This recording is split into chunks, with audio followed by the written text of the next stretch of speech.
Bonjour, aujourd'hui on va parler des acquisitions et de si on doit s'inquiéter si son enfant ne marche pas ou ne tient pas assis ou ne fait pas de quatre pattes.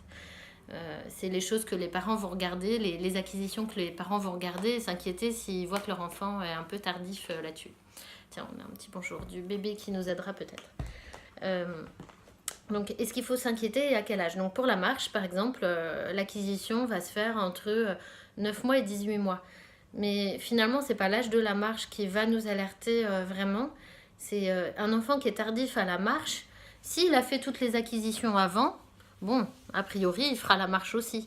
Ceux qui vont nous interpeller, c'est les enfants qui n'auront pas fait certaines acquisitions avant, type le retournement, et la déambulation au sol, quelle qu'elle soit. Donc ça peut être un rampé, un quatre pattes ou une avancée sur les fesses. Et puis tenir assis. Donc en fait, un enfant qui ne sait pas se mettre assis ou déambuler au sol, il va pas acquérir la marche de manière classique, et en tout cas pas tôt, ou pas dans les âges habituels. Voilà, donc si vous vous posez la question de la marche, posez-vous la question de la station assise et posez-vous la question du retournement au sol. Donc est-ce que le bébé sait passer du ventre au dos et passer du dos au ventre? Si c'est pas le faire, les acquisitions, toutes les acquisitions qui suivent, donc le rampé, le lever de tête, la coordination des mains vont être plus compliquées pour lui.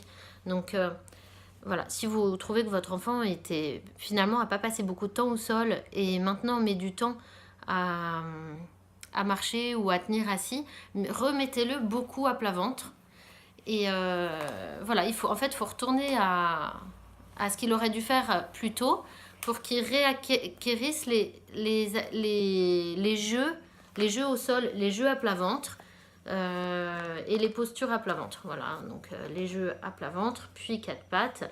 S'il fait pas de quatre pattes, c'est pas grave, mais il faut qu'il ait la capacité de s'y mettre en tout cas. Voilà. Et pareil pour la station assise, en fait, tenir assis soit, mais ce qui est important, c'est de passer en position assise. Donc le bébé, il va ou passer comme ça, ou il va être allongé et il va se passer assis comme ça. Enfin, voilà, il va faire à sa manière, mais l'important, c'est qu'il ait acquis ces choses-là avant la marche, en fait. Voilà. Et sa marche sera beaucoup plus stable et voilà, mieux acquise, en fait, en ayant eu ces acquisitions d'avant. Voilà. J'espère que c'est simple et que ça vous aiguille un petit peu plus sur les questions que vous pouvez vous poser en tant que parent. Voilà, on ne sait pas toujours en temps et en heure ce qu'il faudrait faire. Voilà, n'hésitez pas à consulter aussi si vous avez des inquiétudes, si vous voulez un diagnostic quel qu'il soit. Il y a des centres de prévention et des centres de diagnostic précoce qui s'appellent les CAMS. Voilà, CAMPS. Donc c'est un centre d'action de prévention sociale. Voilà, action de prévention médico-sociale, quelque chose comme ça. Ils prennent en charge les enfants de 0 à 6 ans et ils font les diagnostics et éventuellement le suivi pour ceux qui en ont besoin et s'ils sont en mesure de fournir cette assistance. Et sinon, ils font une prescription pour une prise en charge en libéral si ça s'avère envisageable. Voilà. Bien. J'espère que ça vous aura été utile. Au revoir.